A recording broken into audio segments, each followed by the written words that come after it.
Here we have a pretty straightforward traditional window light portrait. I'm going to show you how to optimize this using Lightroom and then export it, open it in Photoshop, and tweak it in Photoshop.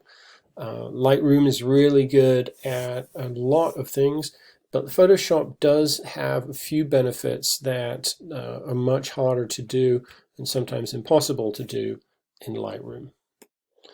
So I'm very happy with the crop. I'm not going to change anything there, but the color balance is a little off. It's a very yellow image. So the first thing I'm going to do is play with that. The exposure is pretty much dead on. It's quite a dark image with just the highlight on the left side of the face here, and that really serves the purpose of making her face pop out of the frame, which is obviously what you want to do here. So we're going to go ahead and play a little with contrast and see if we can get a little more detail in here. And so I'm going to see if reducing the contrast improves it. Well, I can see more here, but whether it improves it or not is another matter. So let's leave contrast where it was. I certainly don't want to lighten the image. And I may go in with the brush tool and lighten that area just a little. If we zoom in and look closely at her face, we can probably use this as a source for getting a better sense of the skin tone. We can use the eyedropper tool to select a neutral there, a neutral area. This has tucked way too much of the color out of it. So if we look at where the color temperature was and where it went, it added a whole ton of blue. So whereas we want to lose some of that yellow, I feel that is the color of the light. But we can lose a little of it, and you'll see a difference there, where it was like that is now a little bluer. So as I've said before, it's very subjective. You want to use the tools at your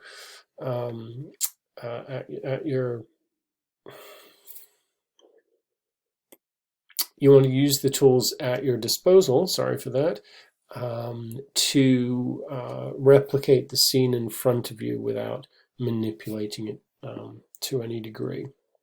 So we're going to go in here and make this area just a little lighter. I love the contrast in here, but I would like to see just a little more of her face, and maybe down here on her neck, so that this part isn't hanging in space quite the way it is.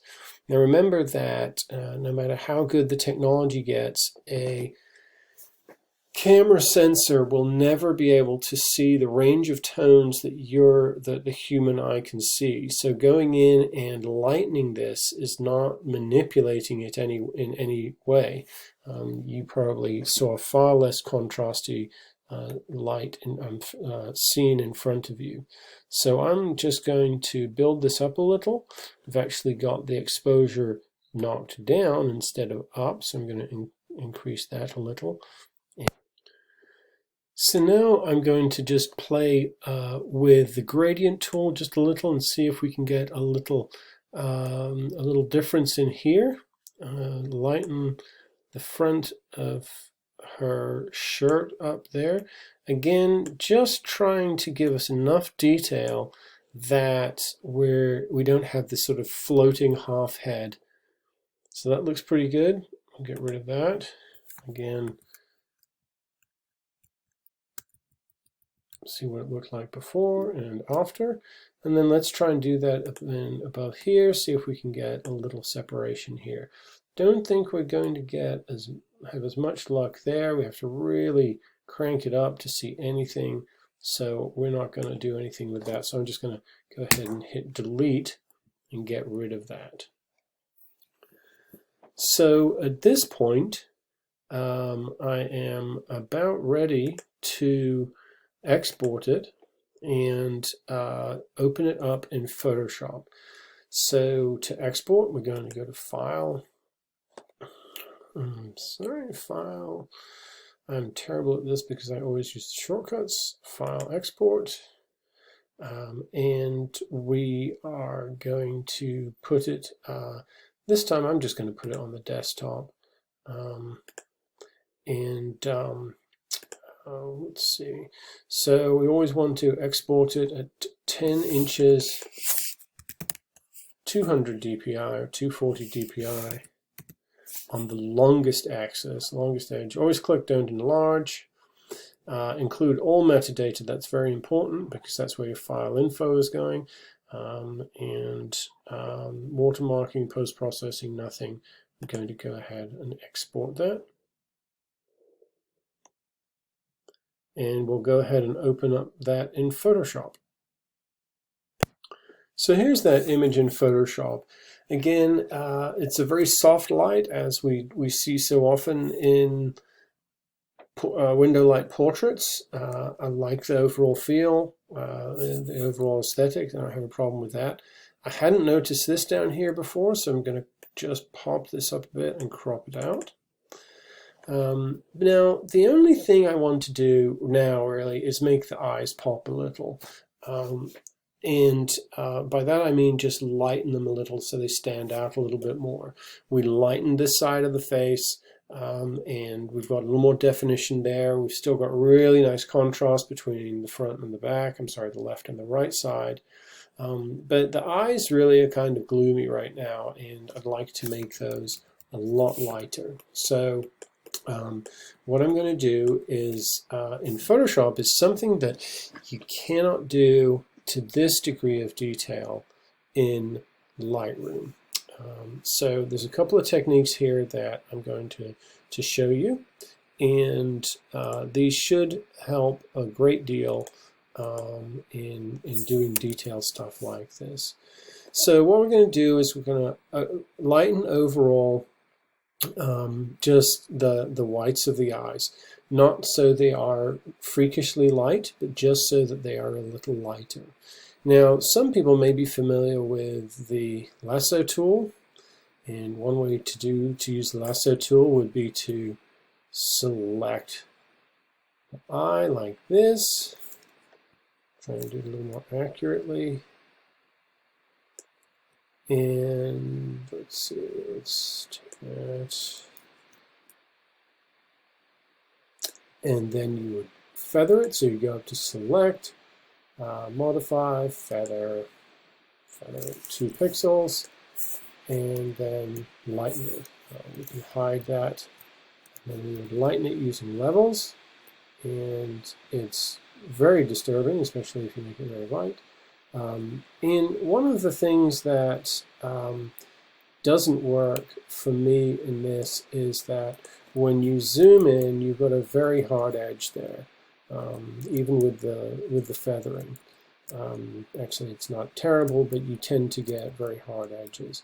The best way to do it, I find, is we'll step back a few spots there. So we'll go back and we will go back to where we cropped it. And now what I'm going to do is I'm going to lighten the image overall and then use the history tool. So I'm going to bring this down. I'm going to bring the white point down and then lighten the midtones as well. Bring the white point down just a bit more.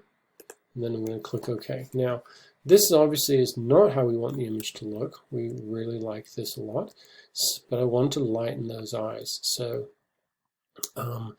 what I'm going to do is I'm going to use the history tool, the history brush, and I'm going to paint from the levels change back to the original image. And the shortcut Y is for the history brush tool. Like any other brush, it has a size that I can change up here. I can right click and change the size. Okay. And what I'm going to do is I'm just going to kind of paint back from where I was till I get it to the level that I want. One thing that is also important to remember is that when you lighten something, it flattens out it tends to flatten the image as a whole, i.e. reduce contrast. So I'm going to bring the black slider up a bit, the black point slider up a bit, so that when I paste it back in, when I paint it back in, it has a little more contrast in it. It's not going to be so flat. So I'm painting back from here. Now what I'm going to do is if I have it set at 100 like this, it's going to be very distinct, and I don't want that. So what I'm going to do is I'm going to set flow down at about 27, put opacity at about the same level, and then we just build it in a little at a time.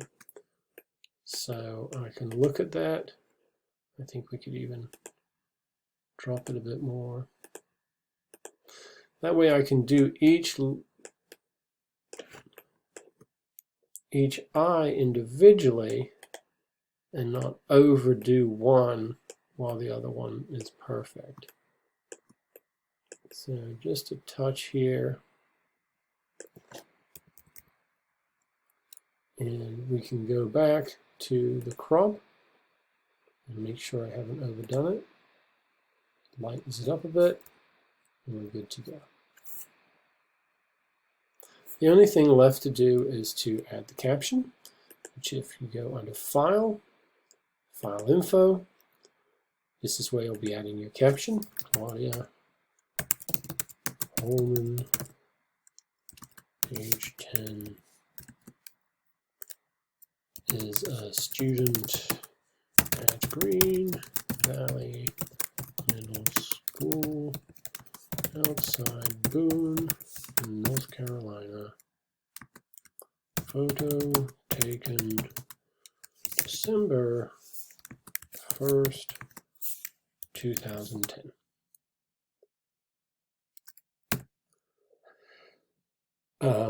And remember when I stated that you needed to export all your metadata, that is so that that information is all included here. Focal length 70mm, 1/60th of a second, ISO 200. That proves that I was indeed shooting on a tripod, and any other information that's relevant. And then you're going to save, and you're going to put it's Philip Holman _ portrait window portrait. And